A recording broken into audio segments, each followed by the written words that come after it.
जय श्री महाकाल दोस्तों, आप सभी लोगों का एक बार फिर से हमारे इस वीडियो में स्वागत है। दोस्तों, आज हम आपके लिए एमपी पुलिस एग्ज़ाम के लिए इम्पोर्टेंट क्वेश्चन लेकर आए हैं, जिसमें हम जीके जीएस के इम्पोर्टेंट क्वेश्चन देखेंगे और साइंस के भी कुछ क्वेश्चन आपको मिलने वाले हैं। चलिए शुरुआत करते हैं। देखिए, हमारा आज का पहला क्वेश्चन है। क्वेश्चन में आपसे पूछ रहा है कि भारत की राष्ट्रीय आय में सबसे कम योगदान किस क्षेत्र का होता है। देखिए, जो भारत की राष्ट्रीय आय होती है उसमें सबसे कम योगदान कौन सा क्षेत्र करता है, तो सबसे कम योगदान करता है प्राथमिक क्षेत्र। प्राथमिक क्षेत्र के अंदर कौन आता है? प्राथमिक क्षेत्र के अंतर्गत आते हैं भारतीय सकल घरेलू उत्पाद। ठीक है, भारतीय सकल घरेलू उत्पाद आते हैं इसके अंतर्गत, और इसमें लगभग कितना परसेंट, लगभग 17% ही जो है ना राष्ट्रीय आय में ये क्या करते हैं, योगदान करते हैं। ठीक है, अगला क्वेश्चन देखिए, आपसे नेक्स्ट क्वेश्चन में पूछा जा रहा है। क्वेश्चन में कह रहा है कि संविधान सभा के अस्थायी अध्यक्ष कौन थे। यहाँ से आपसे कई सारे क्वेश्चंस पूछे जाते हैं, तो हम सभी क्वेश्चंस को डिस्कस करेंगे। सबसे पहले देखिए, यहाँ पे हम क्वेश्चन का आंसर देख लेते हैं कि जो संविधान सभा है उसका अस्थायी अध्यक्ष कौन था। तब आप कहें कि जो डॉक्टर सच्चिदानंद सिन्हा है उन्हें अस्थायी अध्यक्ष बनाया गया था। ठीक है, अब संविधान सभा की बैठक आपसे पूछी जाती है कि संविधान सभा में जो बैठक हुई थी उनमें स्थायी और अस्थायी अध्यक्ष जो हुए थे उनके बारे में बताइए। देखिए, सबसे पहले अगर हम बात करें जो संविधान सभा की जो पहली बैठक है वो कब कराई गई थी, तो संविधान सभा की पहली बैठक कराई गई थी 9 दिसंबर 1946 को।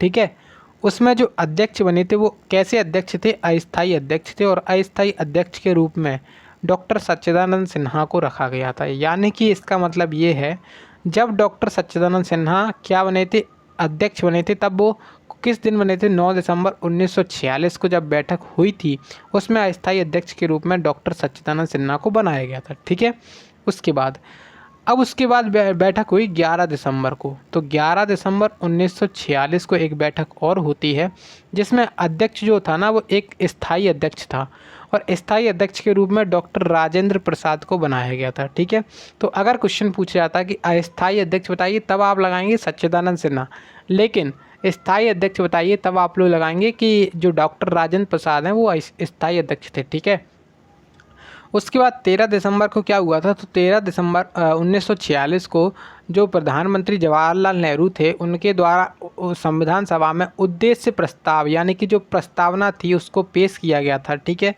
अगला क्वेश्चन देखते हैं। नेक्स्ट क्वेश्चन आपसे पूछा गया है। क्वेश्चन में कह रहा है कि केंद्र राज्य वित्तीय संबंधों का निर्धारण निम्नलिखित में से कौन करता है। अगर हम बात करते हैं जो केंद्र होता है और राज्य के बीच के जो वित्तीय संबंध होते हैं उनका निर्धारण कौन करता है, वित्त मंत्रालय, राष्ट्रीय विकास परिषद, या फिर योजना आयोग, या फिर वित्त आयोग। तब आपका आंसर क्या होगा, आपका आंसर होगा वित्त आयोग। ठीक है, वित्त आयोग इसका राइट आंसर हो जाएगा, ऑप्शन नंबर 4 वाला। वित्त आयोग की चर्चा किस अनुच्छेद में करी गई है, तो इसकी चर्चा करी गई है अनुच्छेद नंबर 280 के तहत। अनुच्छेद नंबर 280 के तहत यहाँ पे इसकी चर्चा करी गई है। ये क्या है, एक अर्ध न्यायिक निकाय के रूप में अधिकार प्रदान करता है जिसे हर 5वें वर्ष भारत के राष्ट्रपति द्वारा गठित किया जाता है। यानी कि जो वित्त आयोग होता है उसे हर 5 वर्ष बाद गठित किया जाता है। यानी कि जो वित्त आयोग का जो अध्यक्ष होगा उसका कार्यकाल कितना का होगा, 5 साल का। ठीक है, अब आपको कमेंट करके ये बताना है कि वर्तमान में अपने जो वित्त आयोग है उसके अध्यक्ष कौन है। कमेंट में ध्यान से ज़रूर बता दीजिएगा। अगर नहीं पता है तो कहीं से सर्च करिए, कुछ भी करिए, आपको बताना चाहिए, क्योंकि अगर आप लोग एक बार उस चीज़ को सर्च करेंगे या फिर अपने मन से उस चीज़ को लिखेंगे तो आपको डेफिनेटली वो चीज़ याद हो जाएगी।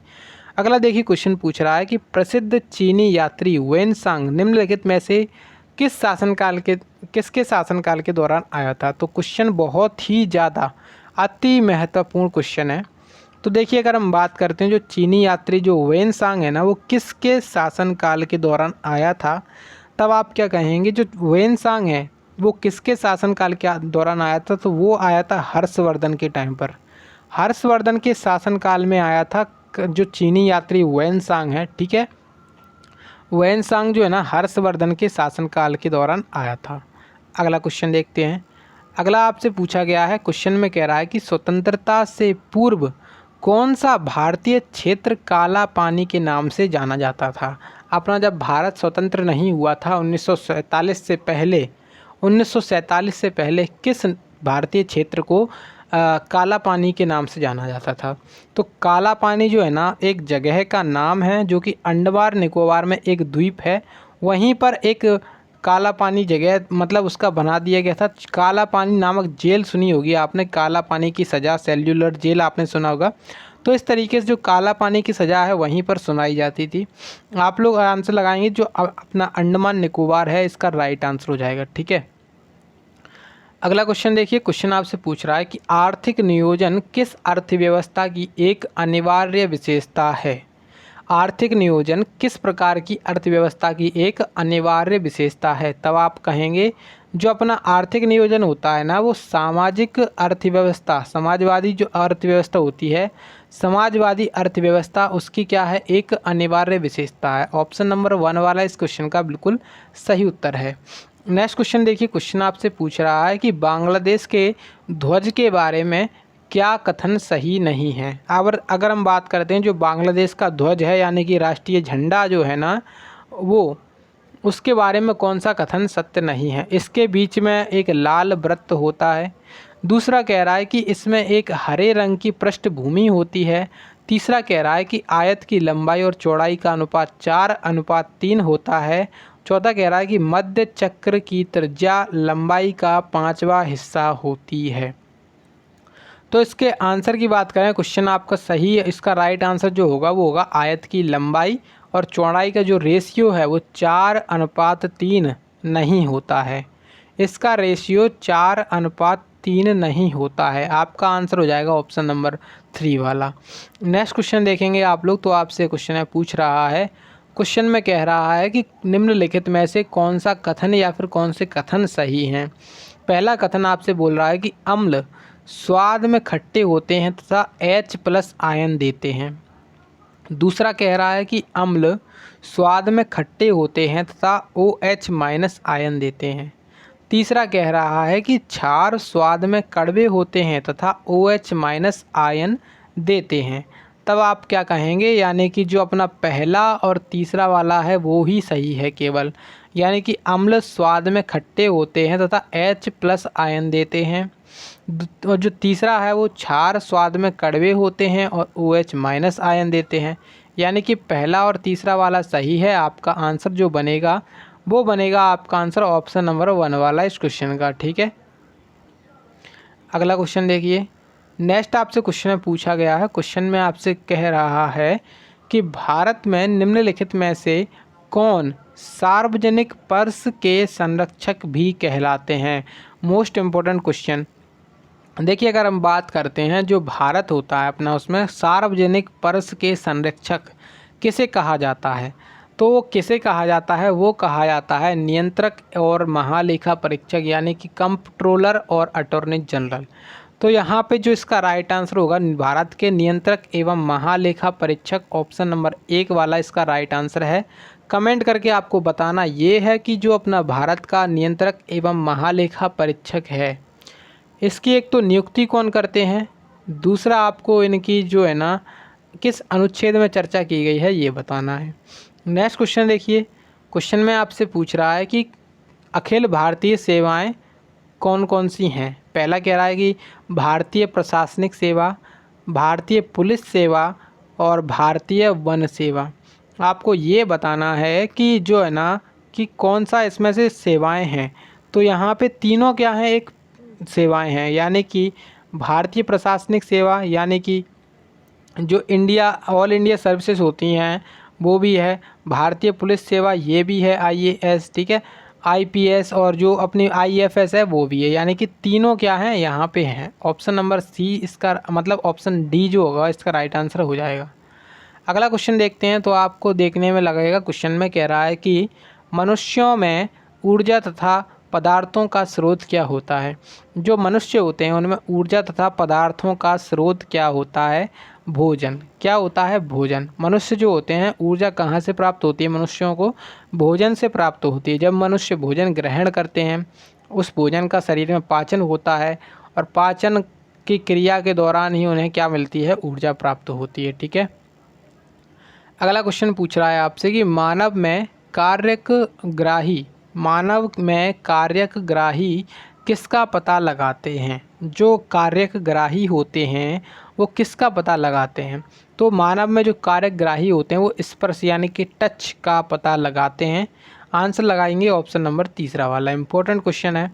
अगला क्वेश्चन पूछ रहा है चंद्र बरदाई ने निम्नलिखित पुस्तक में से कौन सी पुस्तक लिखी है। अगर हम बात करते हैं जो चंद्र बरदाई हैं वो सबसे पहले तो वो किसके दरबार के थे, तो पृथ्वीराज चौहान जी के दरबार के थे। तो ओबियसली सी बात है कि जब पृथ्वीराज चौहान जी के दरबार के थे तो पृथ्वीराज से संबंधित कुछ लिखेंगे, तो पृथ्वीराज रासो इन्होंने लिखा था। ऑप्शन नंबर 1 वाला इस क्वेश्चन का राइट आंसर है। पृथ्वीराज से संबंधित आपको 2 युद्ध याद रखने हैं। कौन कौन से हैं, एक तो तराइन का पहला युद्ध और तराइन का दूसरा युद्ध। तराइन का पहला युद्ध पृथ्वीराज चौहान और मोहम्मद गौरी के बीच में हुआ था, जिसमें पृथ्वीराज चौहान जी जीत गए थे। और तराइन का पहला युद्ध हुआ था 1991 में बोल रहा हूँ मैं, 1191 में। 1191 में तराइन का पहला युद्ध हुआ था। 1192 में तराइन का दूसरा युद्ध हुआ था। इस युद्ध को पृथ्वीराज चौहान जीते थे 91 वाले को पहले युद्ध में, और दूसरे युद्ध में पृथ्वीराज चौहान जी हार गए थे। ठीक है, अगला क्वेश्चन आपसे पूछ रहा है कि कह रहा है कि काला पानी और सुस्ता क्षेत्रीय विवाद निम्नलिखित में से किस देश के बीच में है। भारत और किस देश के बीच में है। काला पानी विवाद जो है ना वो भारत और नेपाल के बीच में है। किसके बीच में है, भारत और नेपाल के बीच में। यानी कि आपका ऑप्शन नंबर जो तीसरा वाला है क्वेश्चन का सही आंसर हो जाएगा। नेक्स्ट क्वेश्चन पूछा गया है, क्वेश्चन में आपसे कह रहा है कि 1969 में कितने बैंकों का राष्ट्रीयकरण किया गया था। 1969 में कितने बैंकों का राष्ट्रीयकरण किया गया था। तब आप कहेंगे जो 14 बैंक थी उनका राष्ट्रीयकरण किया गया था। ऑप्शन नंबर जो अपना तीसरा वाला है क्वेश्चन का करेक्ट आंसर है। देखिए क्वेश्चन नंबर 36 आपके काम का नहीं है, इसलिए इसे हटा रहे हैं।